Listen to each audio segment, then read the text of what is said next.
السلام علیکم ورحمۃ اللہ وبرکاتہ۔ آج میں سورہ بلد کی ترجمہ انشاءاللہ تلاوت کے ساتھ اور تفسیر بھی بیان کروں گی۔ سورہ بلد جو ہے وہ ایک مکی سورہ ہے۔ بسم اللہ الرحمن الرحیم۔ شروع اللہ کے نام سے جو سب پر مہربان ہے، بہت مہربان ہے۔ لا اقسم بہذا البلد، میں قسم کھاتا ہوں اس شہر کی۔ وانت حل بہذا البلد، جبکہ اے پیغمبر تو اس شہر میں مقیم ہو۔ ووالد وما ولد، اور قسم کھاتا ہوں باپ کی اور اس کی اولاد کی۔ لقد خلقنا الانسان فی کبد، کہ ہم نے انسان کو مشقت میں پیدا کیا ہے۔ ایحسب ان لن یقدر علیہ احد، کیا وہ یہ سمجھتا ہے کہ اس پر کسی کا بس نہیں چلے گا۔ یقول اہلکت مالا لبدا، کہتا ہے کہ میں نے ڈھیروں مال اڑا ڈالا ہے۔ ایحسب ان لم یرہ، کیا وہ سمجھتا ہے کہ اس کو کسی نے دیکھا؟ احد نہیں۔ الم نجعل لہ عینین، کیا ہم نے اسے دو آنکھیں نہیں دیں؟ ولسانا وشفتین، اور ایک زبان اور دو ہونٹ نہیں دیے؟ وہدیناہ النجدین، اور ہم نے اس کو دونوں راستے بتا دیے ہیں۔ فلاقتحم العقبہ، پھر بھی وہ اس گھاٹی میں داخل نہیں ہو سکا۔ وما ادراک ما العقبہ، اور تمہیں کیا پتہ کہ وہ گھاٹی کیا ہے؟ فک رقبہ، کسی کی گردن غلامی سے چھڑا دینا۔ او اطعام فی یوم ذی مسغبہ، یا پھر کسی بھوک والے دن میں کھانا کھلا دینا۔ این یتیما ذا مقربہ، کسی رشتہ دار یتیم کو۔ او مسکینا ذا متربہ، یا کسی مسکین کو جو مٹی میں رل رہا ہو۔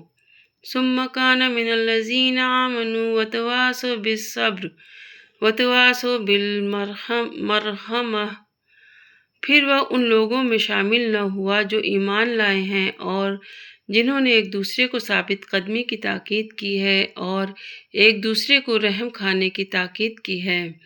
اولئک اصحاب المیمنہ، یہی وہ لوگ ہیں جو بڑے نصیب والے ہیں۔ والذین کفروا بآیاتنا ھم اصحاب المشأمہ، اور جن لوگوں نے ہماری آیتوں کا انکار کیا ہے وہ نحوست والے لوگ ہیں۔ علیہم نار مؤصدہ، ان پر ایسی آگ مسلط ہوگی جو ان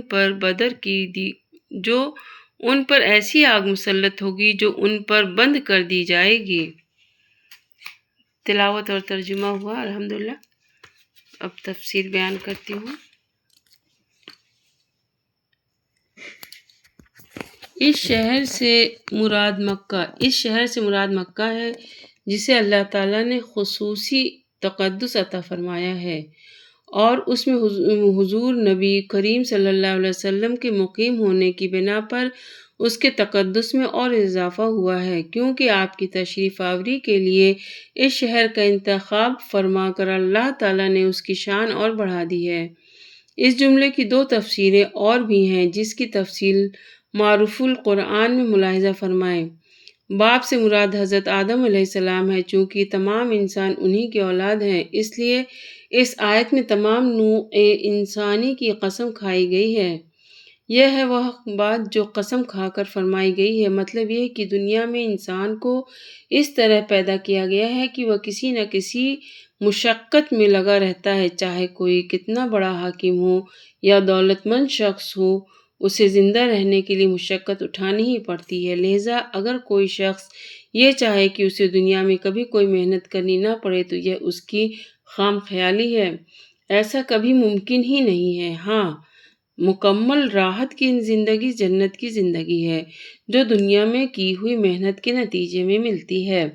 ہدایت یہ دی گئی ہے کہ انسان کو دنیا میں جب کسی مشقت کا سامنا ہو تو اسے یہ حقیقت یاد کرنی چاہیے، خاص طور پر حضرت صلی اللہ علیہ وسلم اور صحابہ کرام رضی اللہ عنہ کو مکہ مکرمہ میں جو تکلیفیں پیش آ رہی تھیں، اس آیت نے ان کو بھی تسلی دی ہے، اور یہ بات کہنے کے لیے اول تو شہر مکہ کی قسم کھائی ہے، شاید اسی لیے کہ مکہ مکرمہ کو اگرچہ اللہ تعالیٰ نے دنیا کا سب سے مقدس شہر بنایا ہے، لیکن وہ شہر بذات خود مشقتوں سے بنا، اور اس کے تقدس سے فائدہ اٹھانے کے لیے آج بھی مشقت کرنی پڑتی ہے۔ پھر خاص طور پر اس میں حضرت صلی اللہ علیہ وسلم کے مقیم ہونے کا حوالہ دینے میں شاید یہ اشارہ ہے کہ افضل ترین پیغمبر صلی اللہ علیہ وسلم افضل ترین شہر میں مقیم ہے، لیکن مشقتیں ان کو بھی اٹھانی پڑ رہی ہیں۔ پھر حضرت آدم علیہ السلام اور ان کی ساری اولاد قسم کھانے سے اشارہ ہے کہ انسان کی پوری تاریخ پر غور کر جاؤ، یہ حقیقت ہر جگہ نظر آئے گی کہ انسان کی زندگی مشقتوں سے پر رہی ہے۔ مکہ مکرمہ میں کئی کافر ایسے تھے جنہیں اپنی جسمانی طاقت پر ناز تھا۔ جب انہیں اللہ تعالیٰ کے عذاب سے ڈرایا جاتا تو وہ کہتے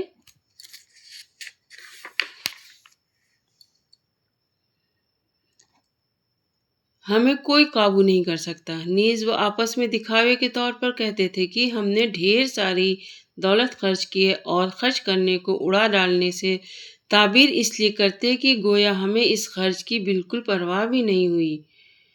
خاص طور پر یہ بات وہ اس دولت کے بارے میں کہتے تھے جو انہوں نے حضرت صلی اللہ علیہ وسلم کو مخالفت اور دشمنی میں خرچ کی، حالانکہ جس دولت کو انہوں نے حضرت صلی اللہ علیہ وسلم کی مخالفت اور دشمنی میں خرچ کی، یعنی جو کچھ خرچ کیا دکھاوے کے لیے کیا، پھر اس پر ناز کرنا کیسا؟ اللہ تعالیٰ دیکھ نہیں رہے تھے کہ وہ کس کام میں اور کس مقصد سے خرچ کر رہا ہے؟ انسان کو اللہ تعالیٰ نے نیکی اور بدی دونوں کے راستے دکھا دیے ہیں، اور اختیار دیا ہے کہ اپنی مرضی سے جو راستہ چاہو اختیار کر سکتے ہو، لیکن بدی کا راستہ اختیار کرو گے تو سزا ہوگی۔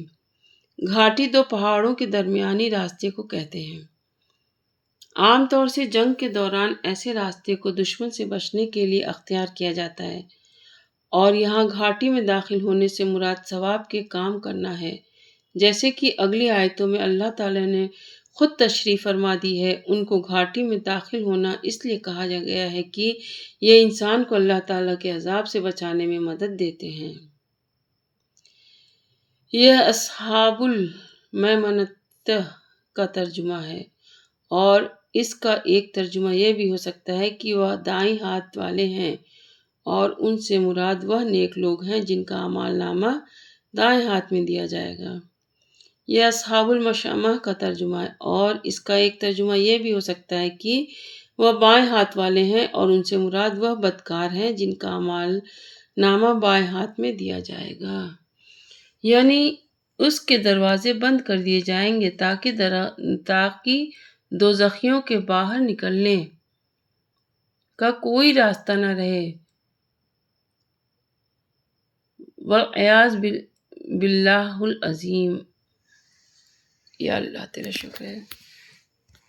سورہ بلد کا بھی ترجمہ الحمدللہ تفسیر کے ساتھ مکمل ہوا۔ اللہ تعالی ہم لوگوں کو عمل کرنے کی توفیق دے، اور دین کو سمجھنے کی، اپنے اسلام کو جانچنے کی، سمجھنے کی، اور ایک دوسرے سے پڑھ کے اس کو سمجھانے کی توفیق دے۔ اللہ تعالیٰ کہنے سننے سے زیادہ عمل کی توفیق دے۔ اللہ تعالیٰ سب کی جائز دعاؤں کو قبول فرما، میری بھی جائز دعاؤں کو قبول فرما، آمین ثم آمین۔